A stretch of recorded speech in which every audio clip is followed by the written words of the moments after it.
Okay, hear me out. This is a big theory, but after putting all of the puzzle pieces together, I can tell you that the Switch Successor will be a VR console. Let's start with the name. The Switch attached name was supposedly leaked by Google. I know it sounds too ridiculous to be true, but remember that Nintendo called the Wii successor Wii U, so it's definitely a possibility. And why attach? To me, it implies that the Switch 2 will attach somewhere. It could be a device with two screens and you can detach them to play two-player games. But whenever I think about Switch attach, I think about it being attached to your body. And why not be a VR headset? After all, Nintendo already experimented with VR in the Switch, but it wasn't very successful because the Switch screen already has a low resolution. But guess what? The rumor says that the Switch 2 will have a 1080p display, making it much more viable as a VR console.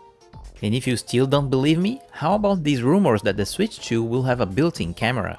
Or should I say cameras? After all, a good VR system must have cameras for tracking movement. And what about the Joy-Cons?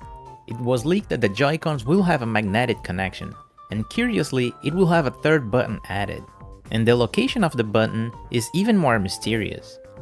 Why would anyone need a button on this specific location? And here's the answer. It is a button for manipulating 3D objects. What is the main movement associated with VR? It has to be the pinch movement. This is used on most VR environments to manipulate windows, objects, and interact with the interface.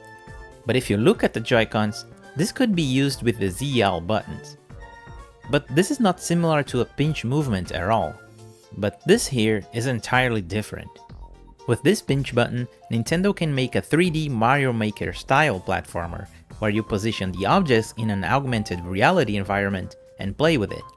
And here's more evidence. It's a known rumor that Nintendo is re-releasing Breath of the Wild with the Switch 2.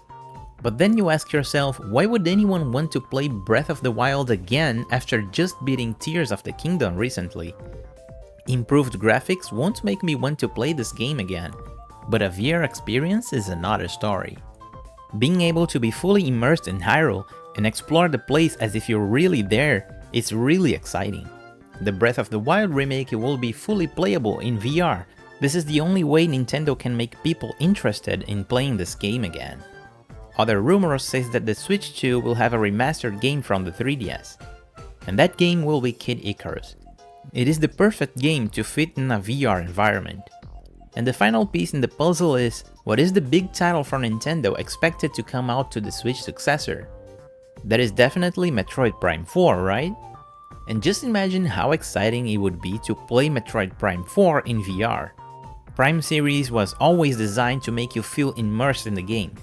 From the reflection of Samus's face on the screen, from the realistic arm cannon movement, and interacting with objects on Metroid Prime 3. The logical step to raise the bar and make Metroid Prime 4 look even more exciting is to finally put the player inside Samus's power suit. And imagine the possibilities. With a VR mode, games can be enjoyed in a 3D environment.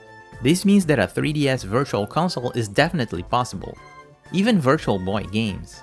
And speaking about the 3DS, Nintendo was experimenting with augmented reality on that console already. If you stop to think about it, this is the logical evolution for the Nintendo Switch. The detachable Joy-Cons already makes perfect VR controllers, and with VR you have another possibility for playing games.